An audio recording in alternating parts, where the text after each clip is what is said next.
So large language models are good for lots of things. And of course, one thing that you might do, especially if you're a student, is that you might ask it questions about history. You might want to know, how does certain kinds of events unfold in the world? So you might ask it about the Vietnam War with the US. You might ask it about the Russia-Ukraine war right now. You might ask it about Israel and Gaza.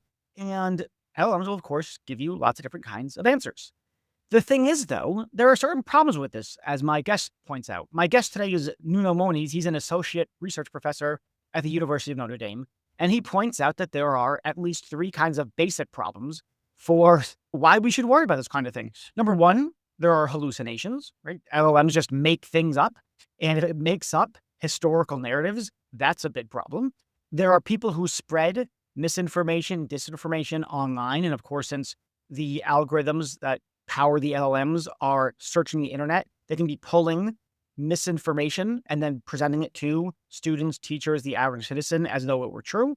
And then there's the fact that history is contentious. We argue about how to interpret the facts. We think that different things might have caused this. We blame these people. We blame those people. We say this was the main thing. No, that was the main thing. And we can have lots of legitimate disagreement about how to interpret these historical facts and create the appropriate historical narratives. If you flood the zone with a particular interpretation of history, that's going to crowd out the other legitimate interpretations. And so if you have bad actors, be they lone individuals, be they certain groups of people, be they state actors, let's say Russia trying to enforce a certain kind of even subtly or not so subtly manipulate the narrative using LLMs by flooding the internet with false narratives about how the Russia-Ukraine war started, you've got a real big problem on your hands. Meanwhile, as Nuno points out, teachers are not aware of these kinds of problems. Students aren't aware of these kinds of problems. The average citizen is not aware of these kinds of problems. And while there might not be a kind of watershed moment where, oh my God, the LLM just made stuff up about some history, blah, blah, blah, you'll find bits and pieces of it here and there. The cumulative effect of this, Nuno says, over years, decades, generations, is to create a totally distorted understanding of what happened in history, how people got into certain kinds of conflicts, where certain kinds of people came from, so on and so forth. So you can see how getting confused about, to put it lightly, confused about what's gone on in history, what sort of made us, so on and so forth, can lead to verbal disputes, that lead to violent disputes, that lead to geopolitical disputes. It's ultimately, potentially, very dangerous stuff. Conversation goes all through this sort of thing with Nuno. He also has 3 recommendations on how you can avoid this not so great future. And it's honestly, it's one of these conversations that I started with, all right, I guess I get the issue. Yeah, bad things about history or false about history, not great. But Nuno does such a great job of bringing out the problem and showing what happens when this problem scales that by the end of it, I'm pretty worried. I think we need something to do. And thankfully, Nuno has some good recommendations. Okay. The last thing before we have that conversation with Nuno, I have an announcement. I have a new book coming out, probably in April of 2026. The title of the book is The Ethical Nightmare Challenge, and it explains how the way in which AI is getting increasingly complex, moving from narrow to generative to now agentic and then multi-agentic AI, the risk landscape, the possible nightmares that we might get from AI just explodes. It's an extremely complex problem, and the standard ways that we do AI ethics in a business or a corporate or any sort of large organization context, the way that we do that completely falls apart. And what I offer is a novel approach to dealing with the potential nightmares of AI and how to avoid it. So the book is called The Ethical Nightmare Challenge, How to Avoid the Worst of AI. It'll come out sometime in April. I'll be saying lots about it on the podcast at some point. I'll be posting about it on Substack and LinkedIn, blah, blah, blah. If you want to follow what's going on with that, you want notifications about when things are coming out, when you can buy it, etc., you can go to my Substack, readblackman.substack.com. Just subscribe there and you'll get, every once in a while, I'll send an update about the book and maybe share some material in advance of the release of the book. There'll also be an audiobook and stuff like that. Okay, that's it about me and my book. Let's get on to this really great, terrifying, cautiously optimistic conversation with Nuno Moniz. Oh, by the way, if you have any questions, comments, etc., email me at em@readblackman.com. Okay, let's go talk to Nuno.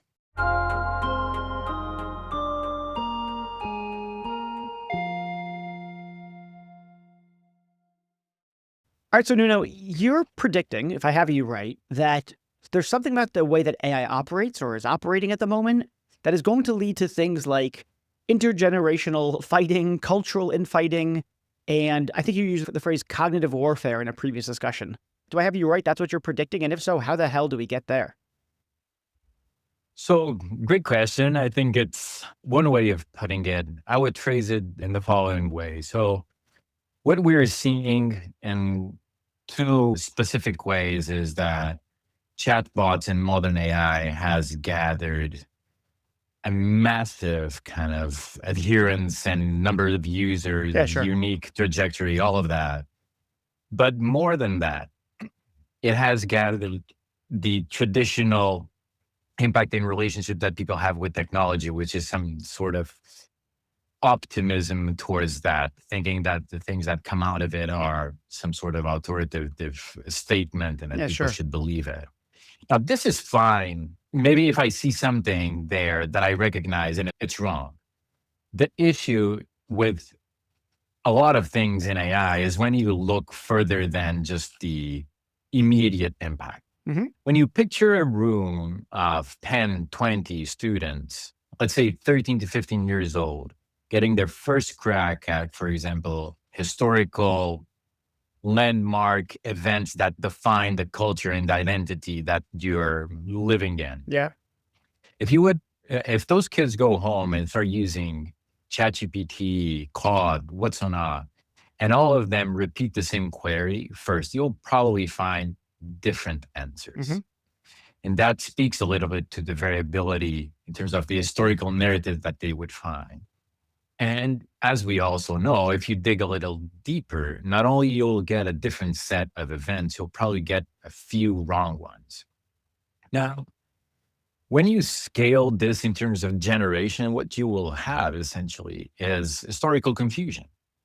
You have a new generation that is currently using these tools to acquire and get their first crack at information that defines their identity.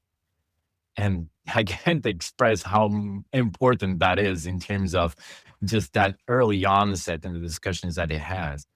And for me, it just raises a ton of questions that I myself am still grappling in terms of the offshoots of what this means, not only in education, but also when you go broader in terms of just a cultural sense. Yeah. And just to answer that bit that you said about cognitive warfare, one particular aspect that we know here is that it is not that difficult if you have the resources to bias the narratives that you will find in these tools. And so this basically spells out a new vector of cognitive warfare where actors, not only state, but you can think of state actors, can flood the internet with certain narratives that ultimately have a great possibility of being Hmm. imprinted in the responses that are popping up. And this has already been seen, for example, in Ukraine and Russia, for example. I, yeah. Let me see if I have this right, or the sort of the big picture view. So, first of all, I guess if we back up even a little bit, or I don't know if we're backing up or just moving to the side, if we talk about going to LLMs, or any large language model like the ones you mentioned, for the news, you're going to get different news stories from different LLMs, right? So some are going to be a little bit right-leaning, or very much right-leaning. Some are going to be left-leaning, or very much left-leaning.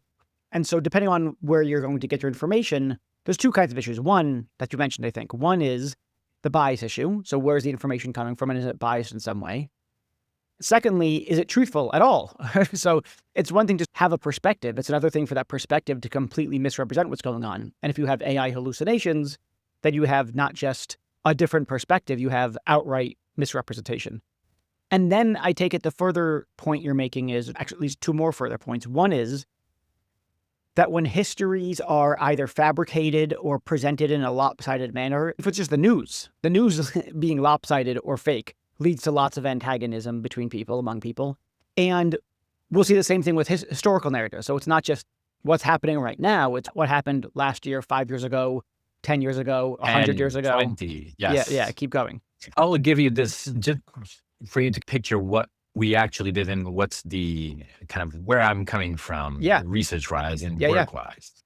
So 2 years ago, I got an email from someone saying, hey, there's this person that wants to talk with you. Would you meet with her? My colleague, Yasna, from the Catholic University in Croatia, was working in memory modulation.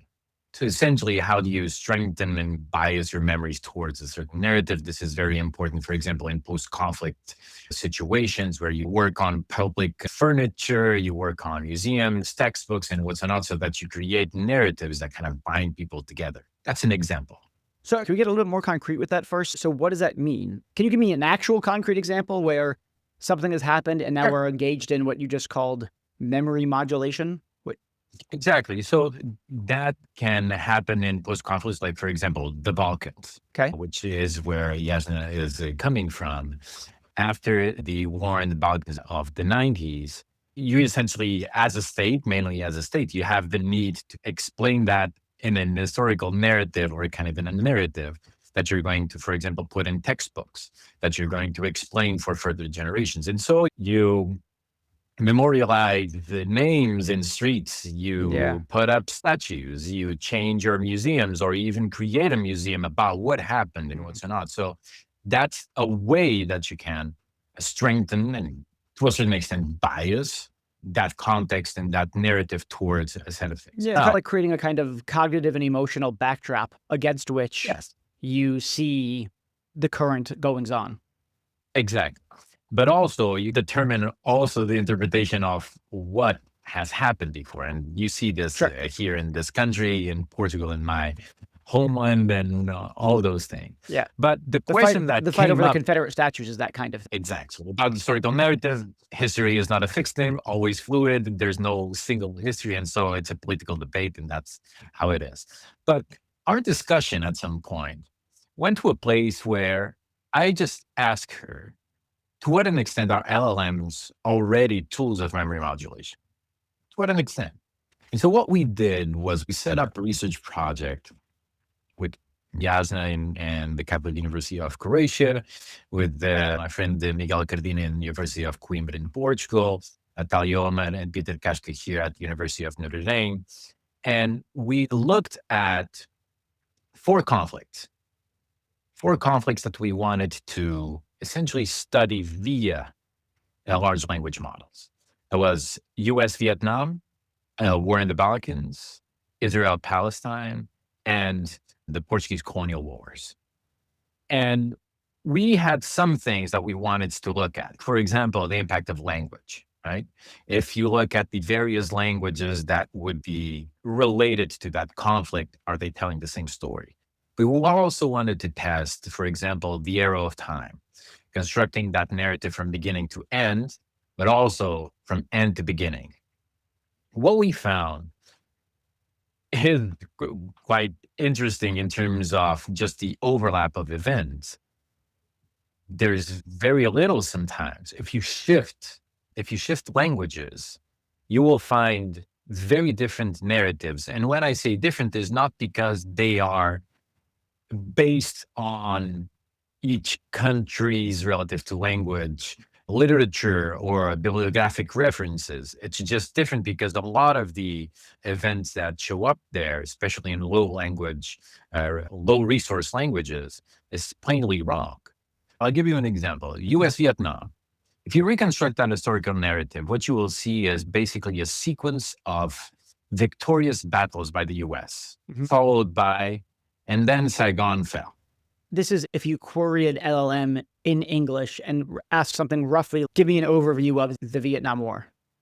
Yeah. Okay. And you will see a narrative that basically has nothing to say about what was going on in the US itself, that determined to a certain extent how that evolved. And so it's just a flattening of history, historical narrative generator that has no way of mimicking or passing the message on the intricate Sure. nodes that are in play in these things. But that's the thing. When you take just at face value that kids are going to use this, they are. I wish there were ways to confirm that in another way, but it's going to happen. What you will see is essentially this. Kids that are learning the same events in different languages will have very different narratives. They will see different things. Even kids in the same room will have that. And of course, yeah, go ahead. Sorry. So just so I'm clear, to make this sort of as simple and dumb as possible, is the idea that American kids query ChatGPT in English, Vietnamese kids query it in Vietnamese, and Yes. they get radically different outputs because there's something about the language that you're using to interact with the thing, and perhaps the data that the thing was trained. I don't know how the Exactly. translation works. It just comes up with wildly different answers. And it's well known if you ask an LLM in English the same question twice, you're going to get different answers each time. But they're not going to be crazy different. They're not going to be, they're usually not, they're just a little bit different. And this is, actually asking the same question in English versus Vietnamese gives you very different answers. Exactly. But the thing is, when you're finding out something along these lines, you don't have one prompt. You start with Yeah, you have a one, but then conversation. you ask, like, Yeah, yeah, what happened next? And yeah, that's where maybe that little variability in the beginning yeah. starts to cross over. I remember that one of the things we experimented, one of the tools that we experimented was with DeepSeek and forward memory and English, looking at Israel Palestine. It just went on, blew through today, and stopped in 2048, where it would state that there was a peace accord signed and everything was all right. So that's That's just made some shit up. basically just making things up. But Can and I ask you a technical question? yeah, So this is about, they obviously when they first, is this obvious? Here's my question. Are we talking about with an LLM? Is there one that's just, there's a ChatGPT that was trained on English text and a ChatGPT that was trained on Vietnamese text? Or is it that it was trained simultaneously on English and Vietnamese text, and so it's multilingual from the start? Or yeah, is it that it was trained primarily in English, and then when you query it in Vietnamese, it translates the Vietnamese to English, retrieves the English response and translates it to Vietnamese, then outputs the Vietnamese text? What's underneath the hood here? usually you would have multi-language. Yeah. And that is part of why we see this distinctive behavior. It's because for different languages, you'll have an asymmetric representation of the data that is there and details and different references. And thus that all crosses. Then I imagine that there are some translative kind of modules in Mhm. there that are at work. But I wanted to clarify something because this is very important from a historical point of view. And it's something that my historian and memory studies colleagues were very adamant explaining. It is perfectly expected, normal, and it should be that the history that, for example, in a conflict, the history that you would read here from both parties, for example, would be different, Mhm. right? The US have a certain narrative, historical narrative on, for example, US Vietnam War. Sure. The Vietnamese also have one, and Yeah, yeah. maybe they don't overlap Yeah. completely. Sure. And that's completely fine. That just explains the mosaic of Yeah. different references. There's this beautiful book by Amin Malou that is the history of crusades from the point of view of Arabs. Okay. And it's basically telling the story of the Crusades solely using historical books, bibliographic references, and what's not from Arab countries. And it's a Mhm. completely different story. That should be. The thing here is not exactly that. We're not talking about the same thing where you can confront these two things based on references. We're talking about made up things in most cases, especially in the low resource languages. And Mhm. that is something that when you take at face value, just escalate to the number of users that these tools have worldwide. Yeah. And that spells a very dangerous, I would say, Yeah. situation. Yeah, but it's just another, not just another, but another breakdown in our sort of shared reality. Yeah.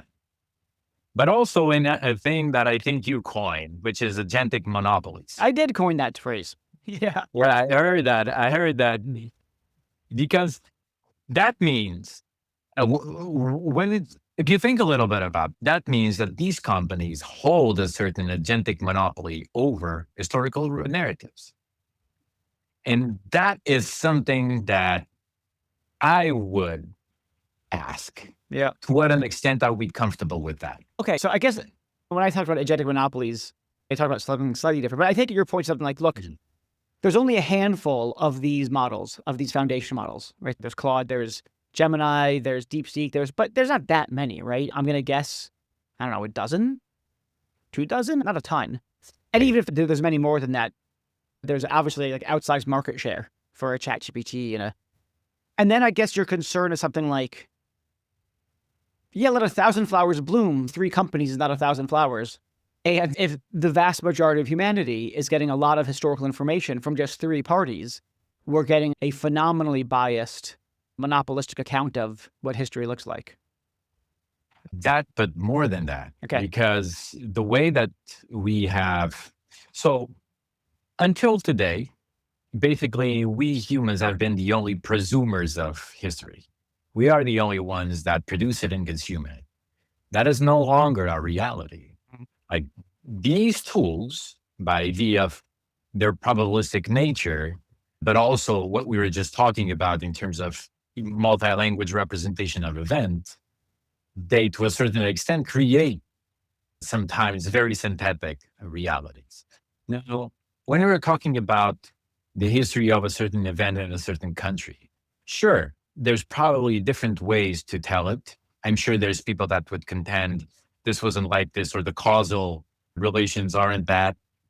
But usually that is binded or bounded to some sort of fact.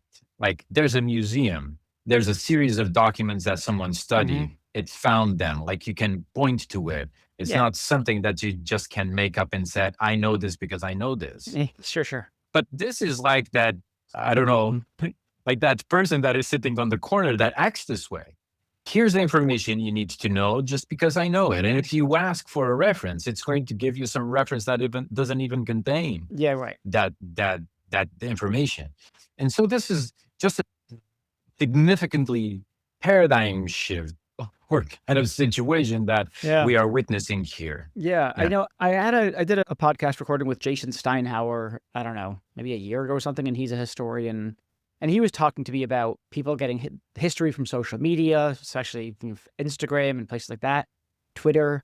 And I said to him, who the hell is getting their history from there? That seems like an insane place to get their. And he said, oh, you'd be shocked. Tons of people get their history from social media, which I just didn't realize. And now that I do realize that, and I myself often turn to an LLM to give me some educational background about such and such, never history, but other kinds of things, like usually technical concepts.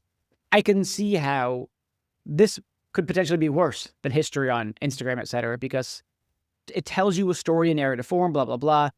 At some point, we're going to get, I imagine you're going to get generative AI to create not just the text that tells you the story, but probably video, which will itself be fabricated because it'll just generate the video and the audio to it. People will go to it more often. I can imagine teachers not really understanding the perils here and assigning students to do some research on history and either tells them to use AI or not to use AI, but either way, AI is going to be in the mix.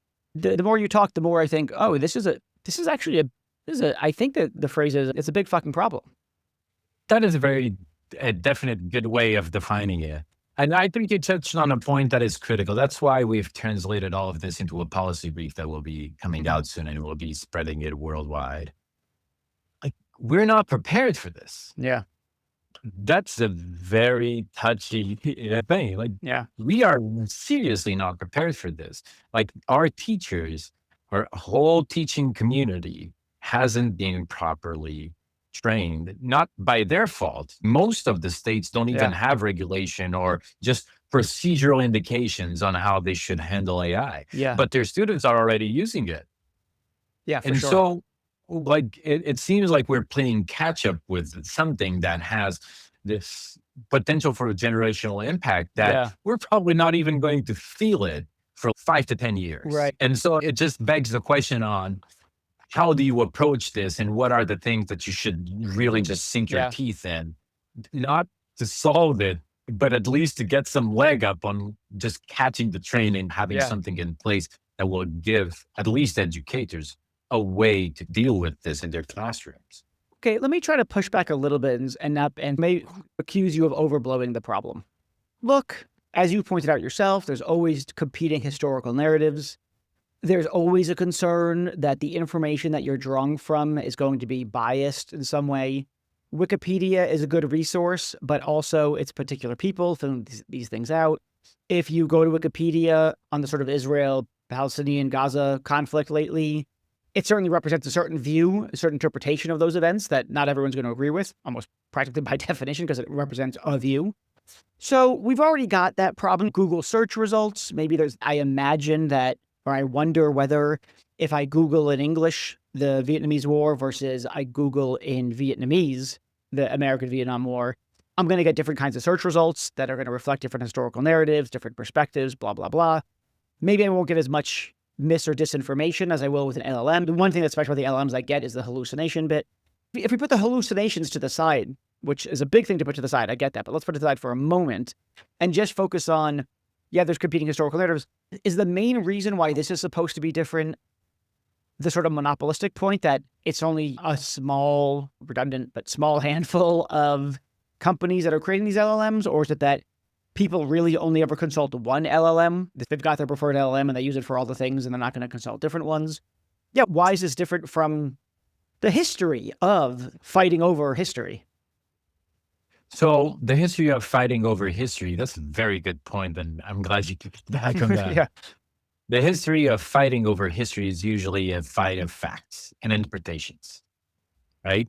You get historians in a room and they're all experts on something. They're going to battle. Yeah, what was the main cause of the French Revolution? There's going to be lots of fights. If you've ever been in the room, usually they're pointing at stuff that are figuratively palpable, right?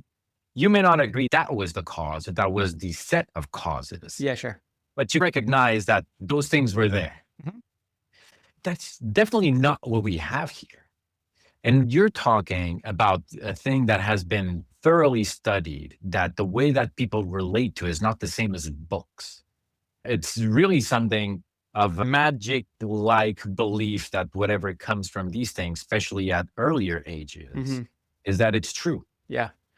And so you're not getting a counterpoint here. This is not a debate when you're getting information from these places.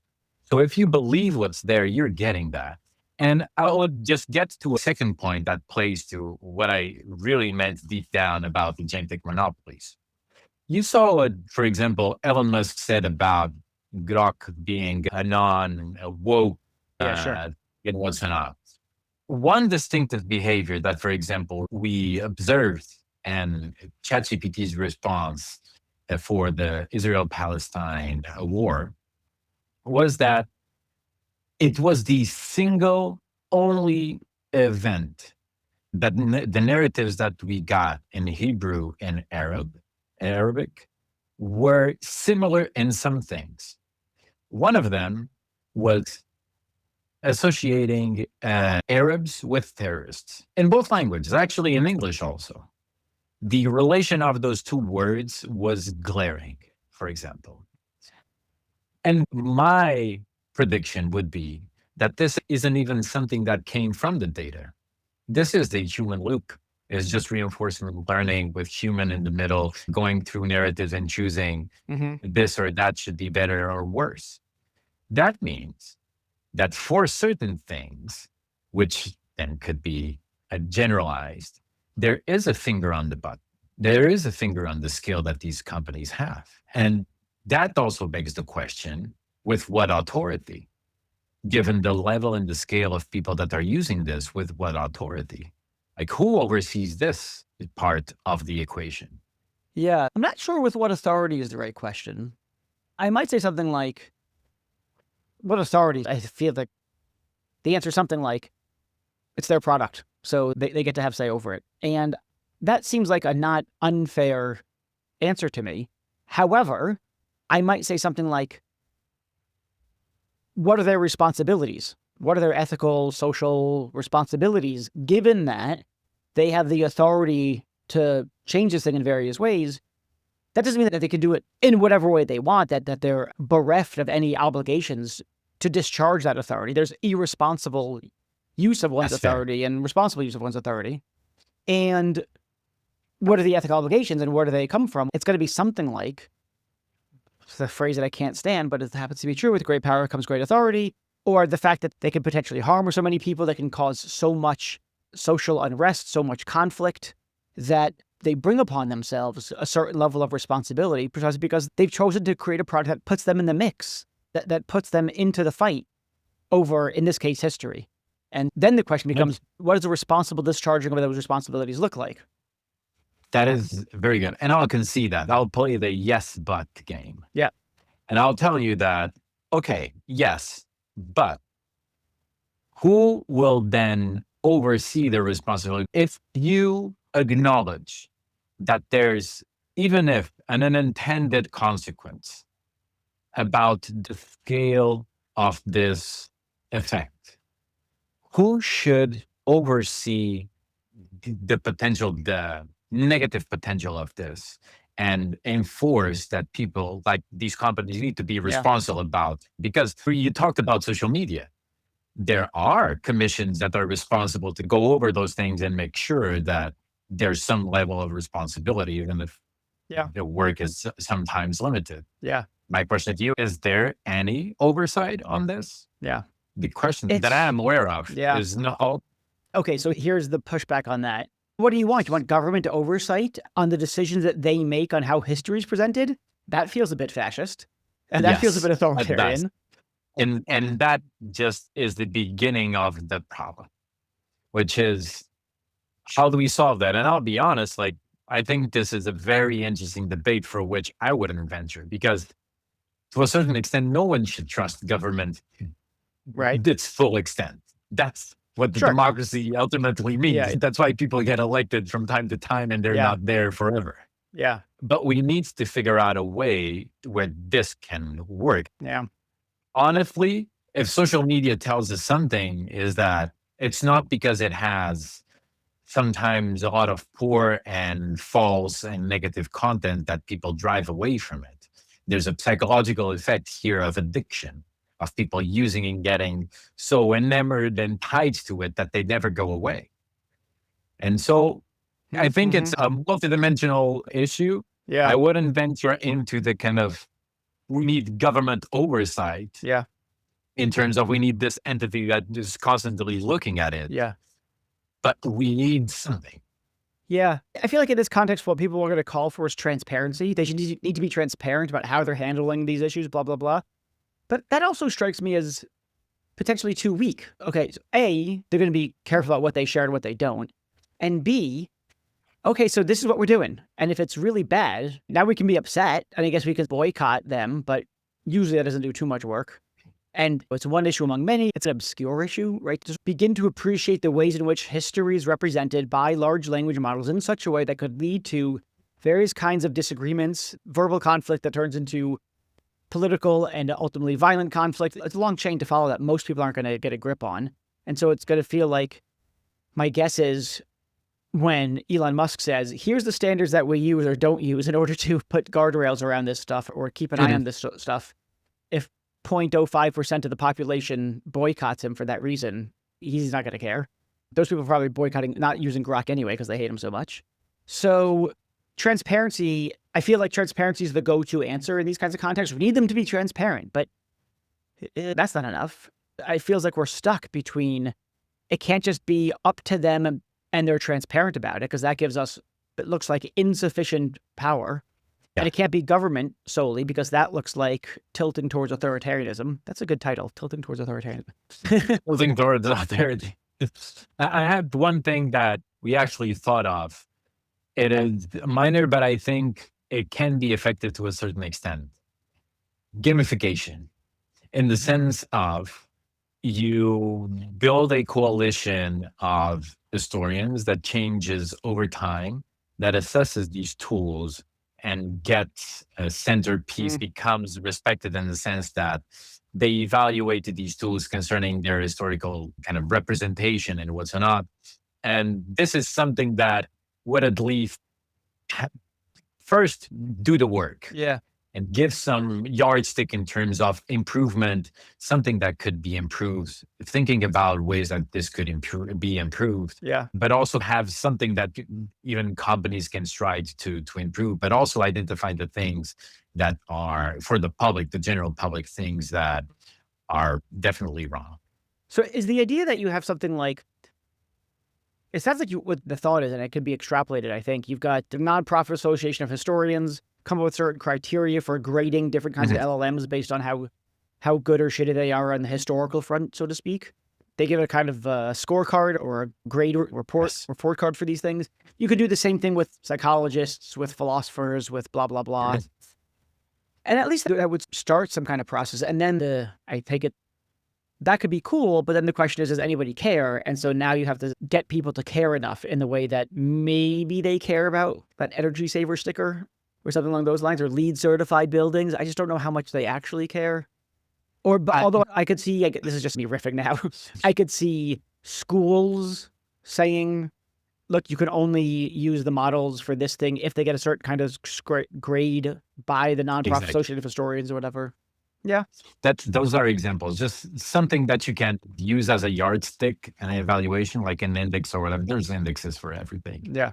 But there's one thing that I would push back there. Yeah. There's a dimension of this that I feel that, or it would be my opinion, that governments should care, which is when we go from this discussion in education to purposefully someone trying to change the you narrative mentioned at the top of our conversation. Yeah. Yes. This now veers from your traditional, which commission would look at this and body and what's not, to actually national defense. Yeah. So now you're talking about a different ball game and just a different set of methods that you would have to put into place, because you would still need to do the work of figuring out, quote unquote, where you're being attacked. Yeah. It's our narrative, let's call it national narrative or historical narrative being attacked. So that's interesting. So that's really interesting because usually when we think about cyber attacks, especially in the context of large language models, one thing that we're concerned about is data poisoning. So you get, as you know better than I do, right? Maybe you should just explain data poisoning. I bet you'll do a better job than me. Data poisoning is a technique to essentially bias a model towards something. It can be just biasing towards it being wrong, but also biasing responses towards a certain goal. I'll give you an example. It's already been discussed and researched that, for example, Russia, through some state-backed media outlets, has been flooding the internet, both in Russian but also in Ukrainian. And some of the responses that are there, particularly in terms of historical references, origins of war, and what's on, have creeped up into the responses of certain public-facing chatbots. Okay, so the idea is something like Russia publishes a bunch of websites with BS information about how the Ukraine war started, and LLMs are eventually, like Google indexes these sites or something like that. LLMs find them, they quote-unquote learn from them, or at least they retrieve information from them. So when someone asks about the Russian-Ukraine war, it's increasingly likely that it's going to surface information that was created by Russia for propaganda purposes. I think it's a probabilistic part. I don't think just flooding the internet with it will make its way, because companies spend a ton of money curating these data sets to make sure that they're as decent as possible. But we're talking about a lot of resources. Depending on the amount and diversity of content that you are creating, that yes, increases the probability of it creeping up these, especially when we're talking about lower resource languages. So languages that have less representation in terms of data. Does that make it, I guess that makes it easier to poison though, because there's less to compete with, less text to compete with, for less historical. It's the difference between poisoning a well or poisoning an ocean.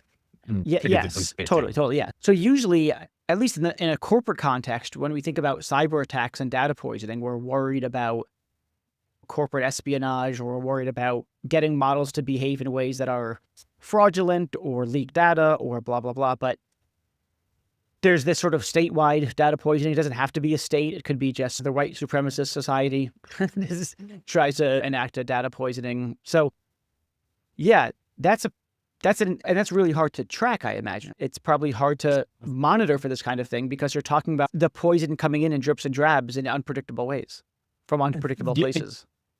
Yes, there would be ways of testing for that, definitely. But one thing that I would just expand here is one thing that you touched. Now, this means that to a certain extent, it's no longer that maximum of victors write the story. It's about basically who can produce more data that can write it. And this means that it's not only states. Like you talked about the fraternity of white power and Right. stuff. It could be internal. It could be some other organization worldwide that just has a mandate to do something Yeah. in its country or another. It's not about firing a single bullet. It's just about what is your Yeah. capability of generating information and positioning it where it needs to be. Yeah. Oh my God, it's so hard. One thing we've always worked, not always, but one thing we've been worrying about for a long time with social media is the spread of mis and disinformation. But to your point, there's even this issue of, first of all, there's that worry when it comes to large language models in history. Yes. But then there's also just, to the other point, there's interpretations of the existing legit data, the real life things. Exactly. And you could also engage in some kind of poisoning. Not one way is to put false information out there, right? Intentionally. Another way is for the AI to hallucinate false stuff. So it says 2 paths to falsehood. Yes. But then you can also just, let's say there's 2 interpretations of a historical event. Of course, there's always more than 2, but let's say there's 2. You could start flooding the internet or whatever the technique is to prioritize one interpretation over the other, which cannot be objected to on the grounds that it's false, or at least not just that it's false, because in some sense it might be a legitimate interpretation, but it might not Exactly. be. And you can see Contested. You can yes, contest it. contested. And you can see a very strong argument for saying that needs to be taken down. That can't be allowed. That's clearly false information. It's a lie. It's fabricated. Either it's hallucinated or it's intentional propaganda by a state actor or whatever. But the grounds for taking something down because it's one member of the set of information or data that is trying to bolster a particular interpretation of the historical data, that's a much harder case to make. Yes. Technically, I can see how you could, to a certain extent, evaluate for those things. Yeah. But there's all of those dimensions. There's also the one that I mentioned a little before, which is depending on the level of kind of popularity of the issue, it can be caught up in just the human in the loop internal debate of annotators choosing one over the other. Yeah. But yes, I think all of this spells a situation that is very. I try very hard not to sound conspiracy theorist, but I think it's a legitimate concern. I think education is the most clear-cut case for me because one thing that really concerns me is just the low intensity and the low development in terms of temporal development that it has. It's something that if you don't get a grip now, once it's done, you're done. Yeah. But this one, it just has so many weights in and creates this new vector for cognitive warfare that I think if we have any discussion about the history and oversight and education on this front, it seems much more clear-cut that you need something in place that would have an idea of these shifts, especially the intentional ones. Yeah. I started off thinking, like, how the hell is he going to make this case about from history to intergenerational cultural warfare and cognitive manipulation? And now I'm like, oh shit. Yeah, this seems like a real big problem. Okay. So you mentioned that you had some policy recommendations. Yes. Can you say something about that? So maybe I don't have to go off in despair? No, and based on the work that we did, we essentially gathered up all of this information. We got all of these historians, memory studies folks, and just to go over all of these narratives and really think through what can we do, right? Yeah. And I think there's 3 aspects that we really need to look into. The first one concerning education, primarily, with all of the challenges that we have that we just discussed, there's simple things that we can do, right? I think professional development and making sure that we have the mechanisms for our teaching community, our teachers, evolve and be much more prepared to handle this in the classroom are really necessary. We can talk also about some Band-Aid situations, which is enhanced disclosure requirements when we're touching on issues related to history. Yeah. That can be something that can be discussed. Yeah. But there's a broader kind of cultural level, like mass society or mass public scenario here, which is people outside of the educational trail are still getting their information, a lot of information from here. And so the same thing applies. Like we need some sort of, I wouldn't say review board, but coalition that would look into studying the impact, but also measuring to an extent these tools are capable of being representative in what they are putting out. And I think it would be fair to say that this coalition or this organization should have some sort of collaborative framework with the companies that they're looking at. Because I think at least from some of the people that I've had the pleasure of kind of facing or meeting that are from these companies, there's a lot of people that acknowledge these things and they are seriously concerned about the potential impacts of the tools that they're building. And then I think there's this third one of cognitive warfare that simply, we just need clear protocols on how to identify and respond to these misinformation biasing campaigns. There needs to be responsibility on who would actually follow suit. But also, we need just a ton of research. There's so many questions on how we would even detect, but also patch and debias if these humongous tools and model tools that are online that we seriously don't know. There should be an effort in terms of federal funding towards improving our capability of responding to these things. So these are some of the threads to pull that we would like to start the discussion on. So the three are, one is educate. Education. Yeah. In particular, educate the teachers. Presumably also educate the students on these things as well. Yes. Okay, that's things like what we were talking, like even energy certificate kind of thing that you mentioned. Those things actually land here also. So there's that. Then the second thing was, in terms of broader culture, just the understanding to a certain extent, the representativeness and the factualness, I'd say, of the historical representation. So this is essentially creating that coalition of historians that every year would look at different. So the second thing is this, I put as a scoring mechanism by the Historical Association or something along those lines.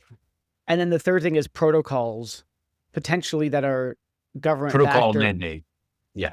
Such that these things are monitored and reacted to in a certain way. Yeah. But I take it then the rubber really hits the road as we try to articulate what the education looks like. That's not that hard, I don't think. What the monitoring needs to look like.